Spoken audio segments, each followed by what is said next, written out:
أنا لمّا باتابعك على الإنستجرام باكون أنا يعني بدي إني أشوف وجهك، لأن وجهك حلو، حط لايك واشترك بالقناة عم بامدحك ترى، أنا ما باتابعك منشان إني أشوف كتابات الناس بنشروهم وأنت بتحطّن عندك إنه أوف والله كلامك إنه صعب والله، لأ بدي أشوف وجهك، يا أخي وجهك حلو بدي أشوف وجهك، لا تحرمني من شوفته ينعن. طبعًا الموضوع أذواق وكل واحد شايفين؟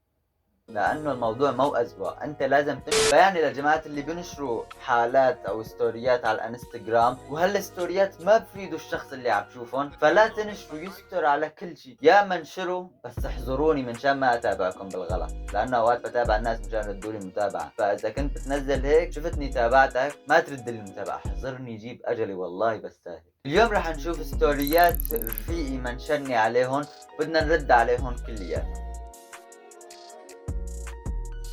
أول وحدة واللي هي هاي الفرحة يما لقيتها صعب جدا وصفها، هو قلبي وهو نبضة واحلى نبضة قلبي.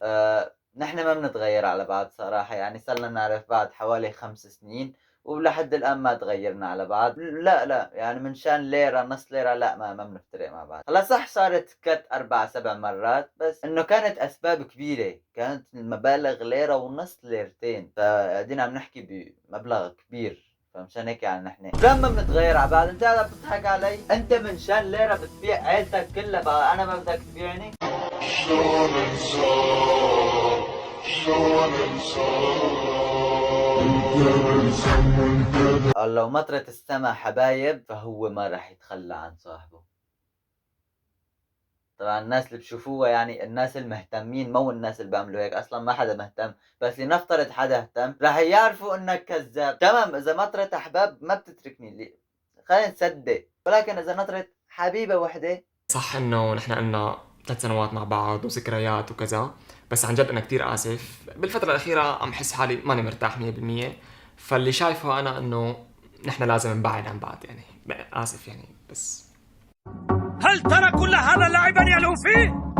إيه، وسنلعبها كثيرا. دع الأمر لزعيم القراصنة. وات ذا فك لو كان الجميع ضدك فانت وانا ضدهم إن كان الجميع ضدك فالجميع ضدك أنت يا كلب، أنا إيش دخلني أنت بتخليني أعلى مع الناس، أنا ما لي علاقة، أو أقول لك أنا إلي علاقة، بس ما راح أوقف معك، راح أوقف مع أنت صاحبي على عيني وراسي وبتضل تنشر لي ستوريات يا أخي يا حبيبي، قلت لك 1000 مرة لا تنشر بس أنت مصر، بس إذا كان الجميع ضدك صدقني أنا كمان ضدك، بعدين أنت ليش واثق من حالك كتير؟ أنت قلت لي هذيك المرة أنك ما بتمشي بشارع فيه أكتر من 5 أشخاص بتخاف لأنهم يتفقوا ويقتلوك. تو عليك.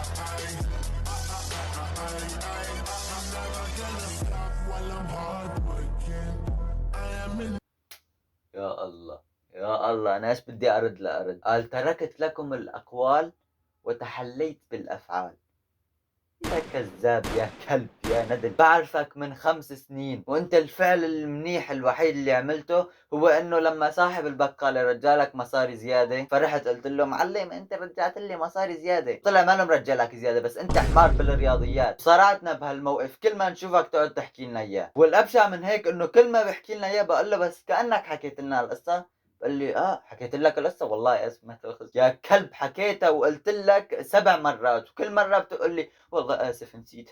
ومن ناحية إنك تركت لنا الأقوال، أنت حياتك كلها أقوال، أنت بس بتنزل ستوريات ما بعمرك سويت شي من اللي بتحكيه، أنت الفعل الوحيد اللي بتسويه هو إنك تنزل ستوري، والستوري تبعك كله أقوال ما فيه أفعال. يا عزيزي المشاهد إذا أنت كنت بدك تصير صاحب أفعال فحط لايك واشترك بالقناة، هيك بتصير صاحب أفعال مو مثل رفيقي.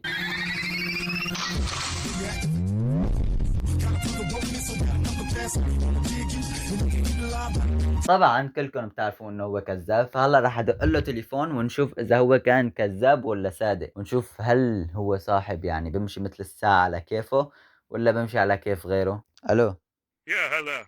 وينك؟ والله بالبيت. تعال عندي بدنا نصور فيديو. فيديو ايش؟ لأ فيديو هيك تحدي كتير حلو. طيب برد لك خبر بعد شوي. طيب قال شوي وبرد لي خبر.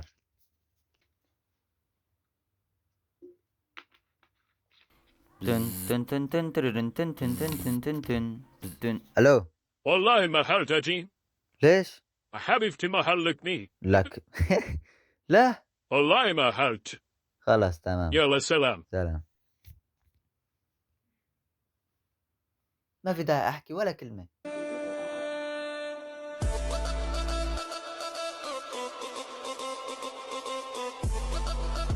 انا كلب؟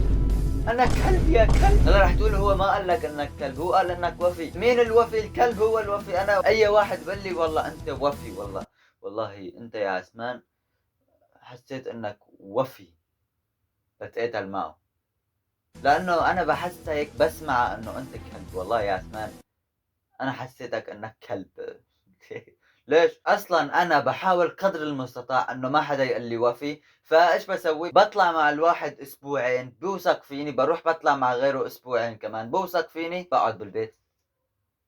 بقعد قال لي وينك؟ بقول له انا مع فلان، بس انا بكون قاعد بالبيت. ليش؟ منشان يعرفني اني خاين وما يفكرني انه انا ماني مشتهي اطلع. ليش؟ منشان ما يقول عني وفي.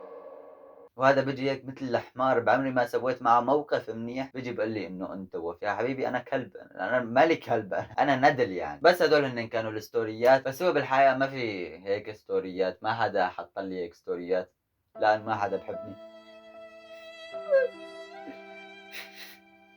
لانه كثير ناس بتعرف عليهم بيقعدوا بحطوا ستوريات وهيك، فانا بعمل هيك. لانه صراحة انا مالي من هالجماعات، فجأة يجي واحد هيك يكون فاتح حسابي، يكون متوقع انه يشوف صوري الحلوة، لان انا وجهي حلو فلازم اني اشاركه مع الناس. فهمتوا شلون؟ يعني وقت اللي بشتري شيء وبيجي واحد بقول لي وين الحلوان، بقول له استلم، هو على التليفون، ببعث له صورتي. كمان هو بسبني مثل ما انتم هلا قاعدين عم تسبوني. فيعني انا بما اني ما بحب هي الاشياء، فاكيد لما واحد راح ينشرني راح اخجل وراح اقول لا لازم اني احطها عندي.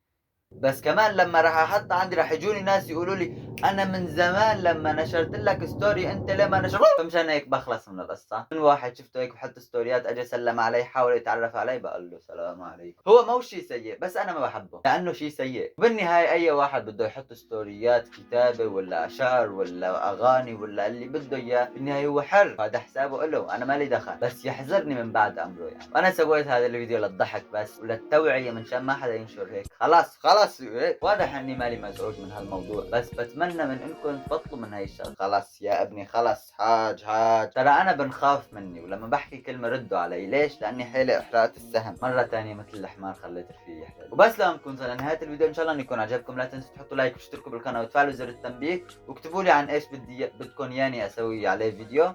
وبس، سلام.